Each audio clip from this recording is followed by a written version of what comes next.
wasiyeswali msiwauzeshe watoto wenu. La tuqriduhum, wasiyesali msiwape deni, hawawezi kulipa, wanamfanyia khiana Mungu, atakulipeni nyinyi. Msiwaiti kwenye mabaraza yenu mnaozungumzia maendeleo ya dini, hao msiwaaliki kuja, hao ni washenzi, hawafai katika jamii yenu. Misikiti ilikuwa imejaa hapa, misikiti yote mbaki wazi, sio mkoa wa Mwanza, sio Tanzania, sio Afrika, dunia nzima.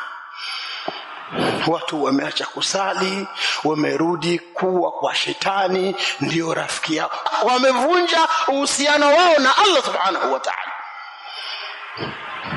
Ma salakakum fi saqar, qalu lam nakun min al-musallin wa lam nakun nut'imu al-miskin wa kunna nakhudhu ma'a al-khaidhin hatta atana al-yaqin.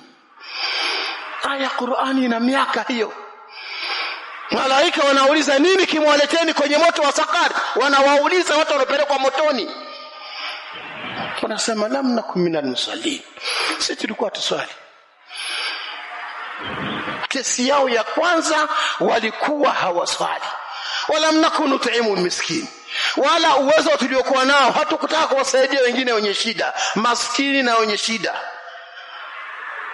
Wakunna nakhudhu ma'al khaidin walkhaidin, sisi tulikuwa tunafanya upuuzi miongoni kufanya upuuzi. Maisha ya mtu asiyesali hata angekuwaje anaishi maisha upuuzi, hana kitu mbele ya Allah. Ndugu zangu, tuhusiane hilo, watu warudi misikitini.